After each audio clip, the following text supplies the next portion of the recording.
Welcome back. You're listening to Real Estate Matters here on the Money Matters Radio Network. I'm your host, Bob Gallagher, joined in studio today by my co-host, Pete. How you doing, Pete? Bob, I'm doing fabulous today. And we have two very special guests in the studio with us for the first segment. We have Cathy Toomey and Erica Puorro of Stone Ridge Properties. Welcome to the show, ladies. Thank you. Welcome. Thank you.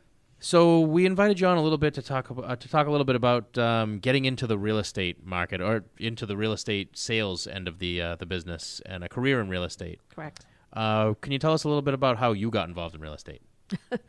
I got involved quite by accident. I had a friend who decided to take the real estate class, so she asked if I wanted to do it. I said sure. I passed a test in 1978. And then she went to work for a firm and suggested I interview as well, and the rest is history. It turned out this is what I was born to do. I didn't know it, but that is the case. That's good. That's good. And Erica, you just got into the business recently, right? I did. I've been in the business about 6 months, and recently, before that, I was working for an advertising agency in Boston, and I just was looking for a change. I wanted to definitely work, but I wanted to work somewhere local where I could really build my business on my own. So you didn't like commuting into Boston? 'Cause no. Most people love sitting in traffic. No, it's an easy no. commute, I've heard. Not at all. I really don't know how people do it, to be honest with you. That's a long ride. Yeah, I don't want to sit on I've done it a few times, and it's just, I can't imagine doing it every day. Exactly, yes. So a career in real estate, that's one of the wonderful things about it is, you know, a lot of people say, well, you get to make your own hours. What they don't tell you is that those hours are pretty much 24/7. They are. Since I've switched careers, I've pretty much worked every day. But the hours are different. So they are more flexible, and it helps with my family and raising my kids. That's great. Now, you talked a little bit, Cathy, about getting new agents to come into the business and how it's changed over the years. Can you talk a little bit about that? Yeah. What I am perceiving is a younger, dynamic, often college-educated group that is getting into the business finally. It's, I guess, with the poor market, maybe they were staying away, but we're seeing an influx now that is very, very exciting. We love tapping into their energy. We love tapping into their technology skills. And there's a fabulous work ethic that I've been finding with these new brokers that I've been hiring. And I can't be more thrilled with my recent hires. I hired 3 real brand new folks recently, all within the last 6 months. All have put sales together, working hard, in there almost every day. It's been fantastic. All right. And why don't we talk a little bit about what it takes to get started in the business? I'm going to defer to Erica on that. Sure. So technically, you need to have 40 hours of a real estate class, and then you have to pass the national and the state exam. And then you're all of a sudden a real estate agent. But I think for me, I met with Cathy prior to taking the test, and I think partnering with a really great firm and a really great broker who will take you under their wing is really important. Right. Because you pass the test, but now, you say, now what? What do I do? Now I can sell houses, but you really need someone who has been in the business and who is trusted to lead you through and navigate you through the waters. Okay. And do you need to have a college degree to become a real estate agent? No, you do not. I personally do not, and it's one of the few probably professional careers out there that don't require a college degree, although the education requirements are changing all the time. Right. And you guys actually have to keep up with continuing education requirements as well, right? We do. We're in the same boat as you guys in the mortgage industry now. Yeah. We didn't have to do it until about 3 years ago, but and then, we're right there with you. Yeah, it's necessary, and I think it's overall, in the end of the day, a good thing. Although when I'm scrambling to get those last few credits in, it is. It's right. It's just like being back in school. You wait till the last possible minute to do it. Exactly. One question: Do you guys really? I mean, is it work that you go to, or is it just a passion that you love so much that you get so excited when that phone rings and you're on your way? Well, if it wasn't a passion, you would never, ever work the kind of hours that we work. That's right. I think people looking in from the outside truly don't understand. And I've certainly interviewed many, many prospective real estate agents over the years. And when I say it's 7 days a week, I don't think they believe me. I think they think I'm exaggerating. So if it wasn't a passion, if you didn't love your job, you would never do this, because the highs are extremely wonderful and high, but the lows will just tear you apart some days. Yeah. So why don't you tell us a little bit about some of the good things that have happened in real estate over the years? You must have some great stories. I had some stories, some of which you probably can't be told here. Yeah, just don't use names. Well, obviously, the major transformation in our industry has been technology, and it has freed us up. Some would say it's enslaved us as well, but by and large, it has allowed us a freedom of movement. I tell a story. Last year, I was selling a property, and the gentleman and I were emailing. It was 10 at night. And he said, I have to tell you how impressed I am. You always respond so quickly. And I said, don't be. I'm lying on the couch and I'm watching a baseball game. and that is, in fact, the reality of our business now. I can address things, nip things in the bud, take care of them at the moment, which was not able to do when I first started in this industry, obviously. We didn't even have answering machines when I started. Well, we were talking before we got started today about the time before fax machines and when you used to have to wait for everything to come through the mail. Those were tough times. Yep. Right. But you're right. It has made it a lot easier. Communication's improved. And I think that helps the consumers in a lot of ways because if they're nervous about something, they don't have to wait until 9:30 or 10 o'clock the next day. If they send an email at 9 o'clock at night, sounds like you get back to people, and I know I do too. I return emails right up until I go to sleep at night. Exactly. Right. Well, You're Cathy, always on. I think you're definitely heading in the right direction, looking at young people with energy and technology. Right. They're going to take over the business. Absolutely. That's where is it's good. going. So why don't we talk a little bit about the areas that you serve? So you're in Amesbury and Newburyport, right? Yes, correct.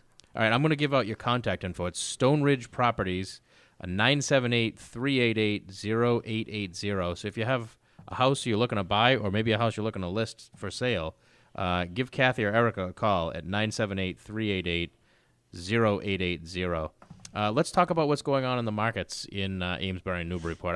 Newburyport's got to be crazy right now. Newburyport's absolutely crazy. I was saying earlier, a day or two ago, I looked and there were only 30 single-family houses for sale in Newburyport. Probably in 2011 or so, there would have been closer to 100. And right now, there's 30, and 10 of them are over $1 million. So that's the Newburyport market. It's a fabulous community with train service. That's unbelievable. Yeah, it is. When I started in real estate, of course, we were selling them for $40,000, but so the market is strong. Amesbury's benefited. We travel into southern New Hampshire, so our market is pretty much the Merrimack River: Amesbury, Salisbury, Merrimack, Newburyport, Newbury, West Newbury, sometimes Raleigh, Georgetown, Groveland, and then we go up into southern New Hampshire. So we put some miles on our car, but they're all booming right now. Now, how is the areas you serve in relation to Boston? Because Boston right now, you can't really buy anything. And I know that where you guys are covering right now, it is kind of a commuter location for people going into the city. It is, although the other thing we probably should address is the work from home piece has been truly transformed a lot of things. A lot of times I will ask somebody, where are you commuting to? And often the answer is, well, I go into Boston, but only 1 or 2 days a week. The rest of the time I can work from home. And that has very much changed our industry as well. But some people are just, Erica did it for years. She could talk better to it. Some people are willing to put up with that commute. I like not having my car. I had a chance to warm up before I'm at the office. I'm a mile away. That is nice. How long of a ride was it for you when you were commuting? It was about an hour and a half in to Boston and an hour and a half home. And how many miles was it? Oh, probably 36 or so. Oh, so like a 40-minute drive without traffic, but exactly. Wow. And that was on a good day. So, I'm a big fan now of hopping in my car and being to work within 2 minutes. So much different commute now. It's great. It's great. My That's God, excellent. 3 hours a day. Yes, I'm finding that I have a lot more time on my hands, even though I'm working crazy real estate hours. I have more time on my hands. So right. So why don't we talk about what the average buyer gets in the areas that you serve right now? So let's say you're a first-time buyer looking for a single-family home. What are you going to get price-wise for whatever the average is out there? You can still, in Amesbury, Salisbury, into southern New Hampshire, we'll still sell you a home in the mid-2s. It's probably going to be an older home. maybe some deferred maintenance or maybe just some deferred updating, which there is a difference. And then when you get into those lower threes, there's plenty of choices. But what happens is that same house that we sell for $400 in Amesbury is probably going to be $500 or even $550 in Newburyport. So that's driving our market a lot. People fall in love with Newburyport and discover that just, if you travel an extra 5 miles northwest or west, they can do a lot better. Right. And Newburyport, is it sort of a Boston type market where everything is being overbid and multiple offers on the properties, or is it a little bit cooler? No, if it's priced correctly, we expect it to sell within the first week, and often for multiple bids and over asking.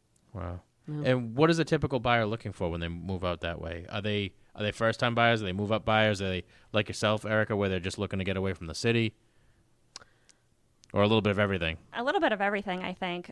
We do have a good market for first-time buyers. We have maybe the baby boomer generation who's trying to downsize a little bit. Mm-hmm. So, And in Newburyport, it's all about access to downtown, and that's another seismic shift. When I started, people want to move out to the country. Now they want to buy a house and be able to walk downtown, walk to the library, walk to the park. And there's a change there, and Newburyport and Amesbury offer those thriving downtowns, as opposed to a Merrimack or a Salisbury, which are great communities, but they don't really have a downtown per se. Right. And where do you see real estate going the rest of this year? I mean, last year was kind of a crazy year, the closer you were to the city, but slowed down for those of us a little bit outside the city. What do you think is going to happen going forward? Well, based on my past real estate cycles, I see nothing but great things coming this year. I've been through several real estate cycles, and we should be on the upswing for the next couple of years, I would think. And based on what I'm seeing, we all have more buyers than we can not handle, but certainly we have plenty of buyers out there who want to buy. Right now, the challenge is finding the inventory. And I honestly think when the snow finally goes away, we'll see an influx of inventory come onto the market to help satisfy that demand. And are you still seeing inventory at record lows right now? I am. And yes. do you think that's because of the weather, or you think there's other reasons? I think it's primarily weather. I think when they come on the market and leave so quickly, then we had a buildup of inventory. And I track this a lot. So in 2011, 2012, it wasn't unusual to see 100 single-family houses on the market. And now we're probably averaging around 28 to 35. So when they come on and they leave quickly, they've left the inventory pool. But I know I personally have recommended to several homeowners, let's wait until the weather improves. In early February, I wasn't suggesting anybody come on the market then. What, 6 feet of snow is a problem when you're going to list your house? 6 feet of snow in 3 weeks? Yeah, middle of January, we thought we were going to breeze right through. It was the end of January. I think the first snowstorm was the 27th. Yeah, exactly. My God. We were actually talking in the office about how early spring was going to come because we weren't going to get a flake of snow. I think we were talking about that right up until the 26th. So you're you're to blame. Yeah, we're blaming the underwriter. With all the people that we talk with, there's still a pent-up demand of buyers out there waiting. And this morning they reported the housing starts for last month, and they were down 17%, which is 3 months in a row, which means that not a lot of new. I mean, you'll get new inventory, Right. but that's all part of the numbers. Yeah. Well, the builders are, I'm getting, the market's improving because the builders are calling. They're looking for land, desperately searching for land to build on. I happen to live with a real estate attorney. He's out 2 and 3 nights a week at planning boards, conservation commissions, zoning board of appeals, whereas we had a few years we was home most nights. So that they're out there. They're trying to make it work, but it's just finding the land. Now, are the towns out your way still giving the builders a hard time? Because I know, especially even out into the boroughs, it's pretty tough to get approvals to build. A lot of places want 2 acres to put a house up. You guys seeing the same problems? Well, I think that development is never welcomed by abutters ever. And I think every builder thinks every town is difficult to That's build true. in. There's always going to be complaints about that. For a long time, we had a moratorium for hooking into town sewer in Amesbury, but that is gone. We've renovated the sewer plant, so that's there. So I'm not sure that we're any better or worse than any other local communities. Yeah, I think it's going to need an overall change in zoning laws and the mentality behind it. Well, yeah, we seem to be having an issue. We have a lot of agents on the show talking about how, like, basically what you're saying, the towns, the abutters, the people in the town, nobody wants to worry about increasing the size of the schools or classroom sizes increasing. So nobody wants rental units built. Nobody wants multifamilies built. They don't want condos, and they don't even want single families anymore. No. Problem is that now we've got a massive shortage of properties, and we're seeing prices go up across the board. Right. They want to.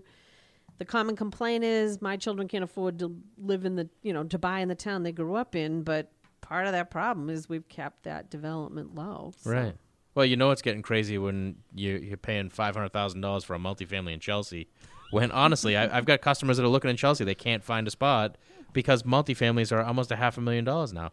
If you went there 3.5 years ago, they were $150,000. Yeah, I know. I mean, even in Revere, you're paying a lot of money for a house, right, Pete? It's just ridiculous. Yeah. I mean, the one place where you shouldn't have to spend a lot of money for a house.